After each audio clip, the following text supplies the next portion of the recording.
برای سروکی برای گوهرتن و رزگاری سوریه قدری جمیلش موسکوی کودت گل مدابه می بحث کن برای قدری گلک سپاس کوین گل مدانه سوریا قناغ کب زحمت در باز کر لنوکه قناغ هستیاره چنه او مطرسین الپیشیا سوریا نوکه کو ببنه ریگری ولاتا که باش کو ما في همي پیکاته انت دای پاراستی و نه ایتت روژه ویدا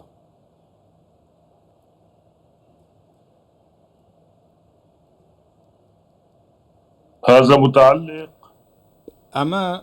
بالمرحلة بيوستا الانتقالية. بقناغي راغوزر نحن لم نصل بعد إلى ئێمە تاکو المرحلة ئێستا الانتقالية. نەگەیشتوونەتە قۆناغی المرحلة ڕاگوزەر الانتقالية بەتەواوەتی تتطلب چونکە قۆناغی تشكيل ڕاگوزەر جسم پێویستی حكومة بەوەیە کە حکوومەتێکی تەواو پێک شيء من بهێنرێت هذا یاخود شتێکی هاوشێوەی يمثل كل ئەمە الأطراف حکوومەتێک الأساسية بتوانێت نوێنەرەتی هەموو التي تعكس پێکاتەکانی سووریای تێدا بێت الاتجاهات و الأساسية في ڕەنگدەرەوەی الشعب ئاراستە سەرەکیەکانی إذا نێوگەلی استطعنا سووریا أن بێت نصل إلى ئەگەر ذلك بتوانین بگەین بە قۆناغێکی لەو شێوەیە بتوانین حكومة حکوومەتێکی انتقالية ڕاگوزەری وەها پێک واسعة بهێنین کە الطيف. حکوومەتێکی گشتگیر بێت و هەموو ممكن أن لایەنەکان نحل المهمة لەخۆی رقم بگرێت واحد دەتوانین بعدها بەڵێن ئەو کاتە ئەرکی هي یەکەممان مهمة بەسەرکەوتووی أولا تێپەڕاندووە صياغة دستور کاویش جديد ئەرکی پێکێنانی وحل حکوومەت بعض دواتر الأمور داڕشتنی دەستورێکی التي تازە و تسمح هەروەها چارەسەرکردنی چەند کێشەیە کە دەبنە هۆکاری باشترکردنی بارودۆخی سووریا دەبێت لە بەرچاومان بێت کە ئاوادانکردنەوەی سووریامان لە بەردەمدا ئەوەش بەتەنیا پرسێک نییە بەڵکو پرسی گەڕانەوەی ئاوارە و پەنابەران ئەوانەی نێوخۆی سووریا و ئەوانەی دەرەوەی وڵات جگە لەوەش تاکو ئێستا دۆسیەی دەستگیرکراوان ماوەتەوە کە دۆسیەیەکی زۆر ئازاربەخشە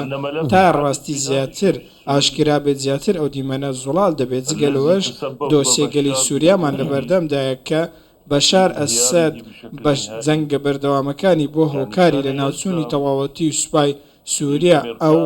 هەمیشە وەتپێی وابوو کە ئەگەر ئەمریکاییەکان بستە نێو بەغدا سوپای عراقی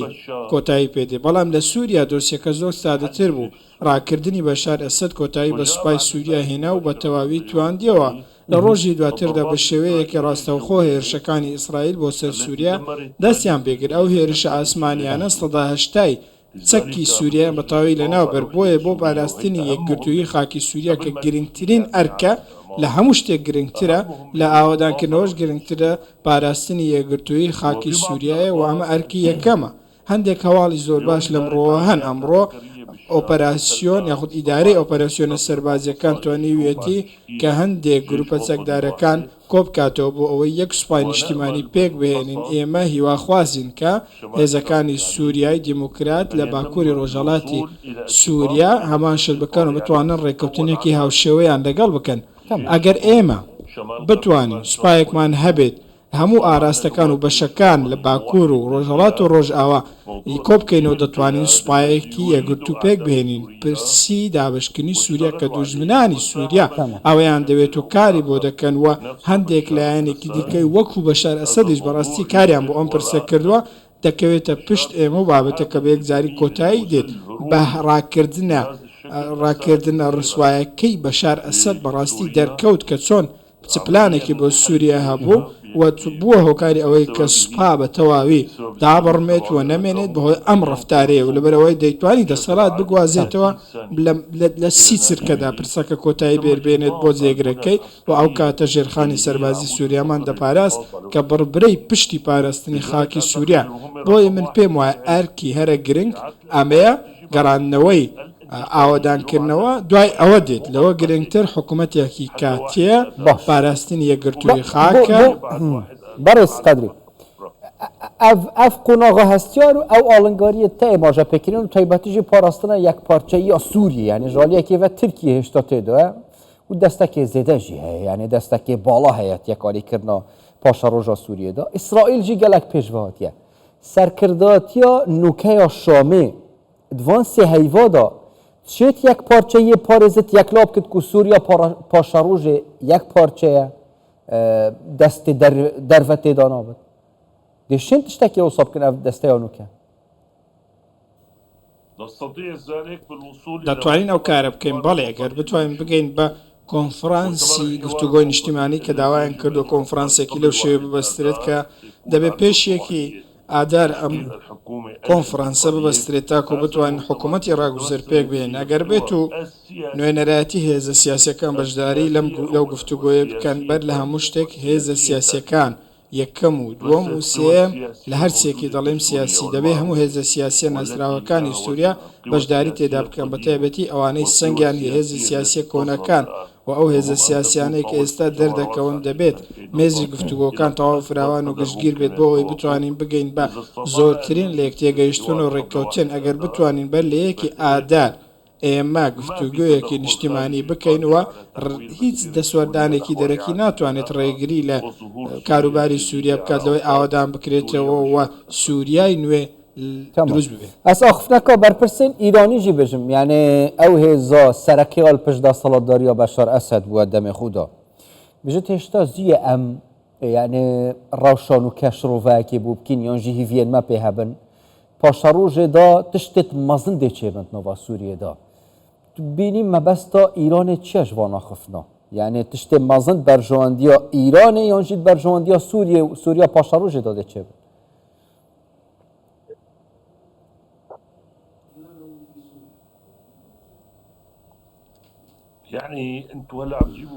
بەڕاستی ئەم نمونانەی لێدوانەکانی ئێران پێما لە بەرامبەری لێدوانەکانی ئەمریکا و ئیسرائیل هەیە و لێدوانی زۆر لەوەش مای نیگەرانترن وەک لە لێدوانەکانی ئێران هەندێک لێدوانی ئیسرائیل و ئەمریکا زۆر لەوانە خراپترن بە تایبەتی ئەو جۆرە لێدوانانەی کە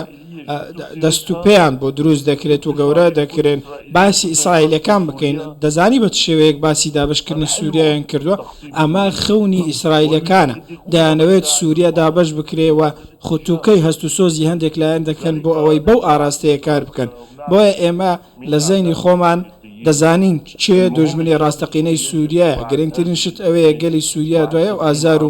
مەینەتیە دوای نزیکە 70 ساڵ لە دیکتاتۆریزم ڕێزەکانیان یەک بخەنەوە و بە یەکگرتووی بەرگری لە یەکانگەری خاکی سووریا بکەن بۆ ئەوەی بتوانین وڵاتێکی نوێ بینا بکەن ئەمە لە هەموو شتێک گرنگترە بۆ ئێمە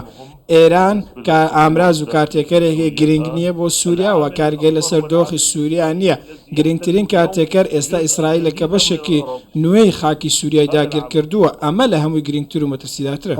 یعنی دیتناتە دژمنی سەرەکەی سووریا نوکە پاشە ڕۆژێکینە هەر کەسێک کە خاکی سووریا داگیر بکات دژمنی سووریا یعنی تورکیاژی تورکیا تاکو ئێستا وەکو خاکی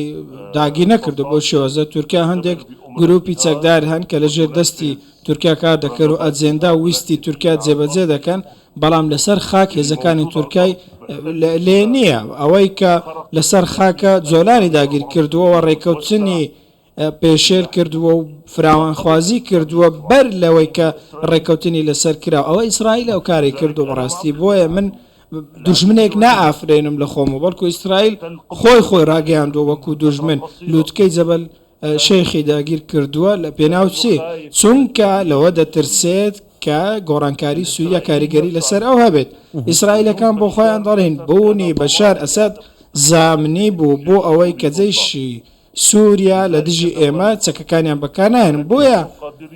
سوپای سووریا وە چەکەکانی وەیران کرد ئێمە توانامان هەیە سوپا بینا بکەینەوە و چەکەکانمان لە سەرتاوە دروست بکەینەوە بۆ ئەوەی یەکگرتووی وڵات و سەروەری پارێزین چارەسەرکردنە بابەتی یەک ئالیکەتنەوە سووریا نوکە پاشە ڕۆژێدا ئەو ناوچەند دەستین هێزین کوردی و هەسەدێدانە کوچەف هەمیر سەرن کادێچاوە دەستە و گەل هەسەدێ ڕێککەون ئەو ناوچە بینە پڕێڤە برن کاریگەریان باشە سەر سووریا پاشە ڕۆژێ هەبن چارەسەریە وێ پرسیل کیڤەیە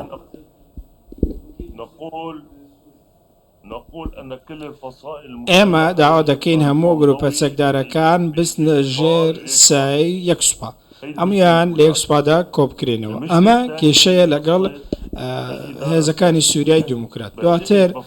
ئیدارەی خۆبەڕێوەبەری چونکە چەمک و ڕێککەوتنی ئەوەی کە پێی دەوتە ئیدارەی خۆبەڕێوەبەری کێشەی لە نێوان زۆرێک لە پارێزگاکان دروست کردووە چونکە دەبێت ناوچەکان دەسەڵاتێکی فراوانیان هەبێت نەک بە تەنیا ئەو ناوچانێکە خۆ بڕێوەبەرین لە ئێستا بەڵکو دەبێت ئەم ئەزمونە دیگراسەیەکی تەواو بکرێت لایەن ئەرێنی و نەرێنیەکانی لەبەرچاو بگیرێت و هەمووی لێکۆڵنەوەی بۆ بکرێت تا بتوانن بگەن بە یەک ڕای گشتگیر لە نێوان سووریەکان لە چوارچێوەی گفتوگۆیەکی فراوان و گشتگیر تاکو بتوانین سوود لەلایەنە ئەرێنی و نەرێنیەکانی وەربگرن ئەم ئەزمونە بەسەر هەموو سووریادا جێبەجێ بکەین هەموو سووریا پێویستی بە چەند کارگێڕێکی دەسەڵات فراوانە واتە دەبێت ڕژێمی لامەرکەزی لە ناوچەکان جێبەجێ بکرێت بەڵام نابێت ئەمە لەسەر حسابی ناوەندێتی دەسەڵات بێت لە دیمەشق نابێت کاریگەری لەسەر دەسەڵاتی ناوەندی لە دیمەشق هەبێت دەبێت بابەتە سەرەکیەکان وەکو گەشە پێدان بەرگری بانکی ناوەندی پرسی ناوچەکان لە دەستور دەبێت ڕێککەوتنی لەسەر بکرێت و دەبێت هەموو سووریەکان لەسەری کۆک بن چۆن ناوچەکان دەتوانن مافەکانی خۆیان بەسەر بێن خۆیان بڕێن ڕۆڵاوە و پلانەوە بۆ vê qonağa Sûriye têda derbas bi beres qedrî û del qonağa dahatiyan jî paşaroja Sûriye Sûriya nû dê çi bit yani çi planek we heye gel Şamê serkirdatiye hîn axivîne plan û rêkên we dê çi bin ji bo çareserkirina pirsgirêka weke siyasetvan û hem jî weke bereya guhartin û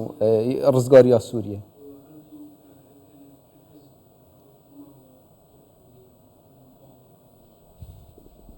دمشق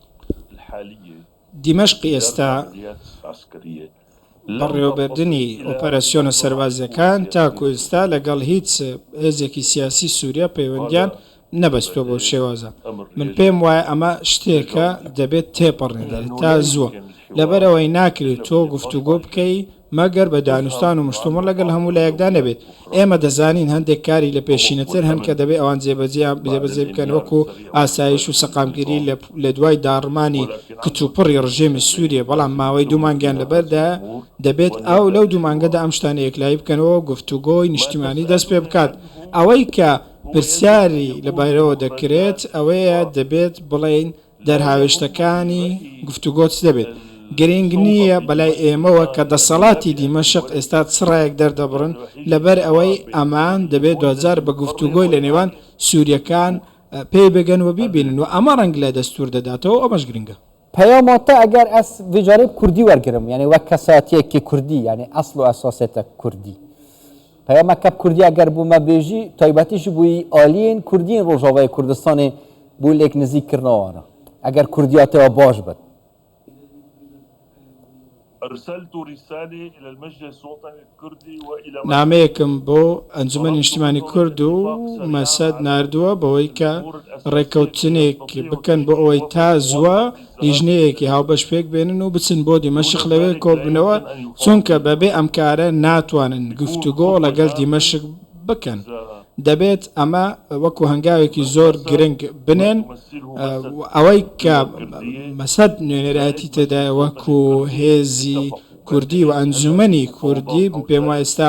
دانوستان و گفتوگۆ لەو بارەیەوە هەیە و من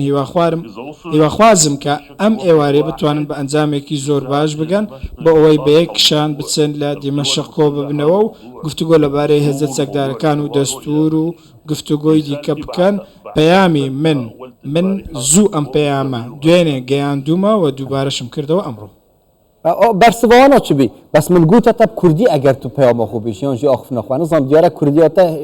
گەلە نەبووە یانیش بیراتە چوە هەمی لم أستلم أي رد بعد لأنه الرسالة بەڕاستی پەیامم پێ نەگەیشتوە هێشتا وەڵامیان پێ نەداوم لەبەرەوە گوتم دوێنێ گەیاندوومە تا ئێستا وەڵامیان نەداومەتەوە بەڵام دەتوانم بڵێم ئاماژەی ئەرێنی هەن ez cara sê û du mayekê bêjim çikî gela cara jî daxwazî heta sêyê jî tê nekirin Kurdî bîratemaye yan jî ne أوكي غيره شو في أسئلة tê negehiştim nizanim لەوانەیە جارێکی تر بە کوردی بû carek wedî yala heta carek wedî belkê şila yani Kurdiyata jî baştir lê ber rewşa Kurdî rewşa Kurdî ji Rojavayê Kurdistanê Sûrî jî giştî baştir lê be serokê bereya guhertin û rizgariya Sûriye berez Qedrî Cemîl ji Moskowê gelmeda bûn gelek spas bûye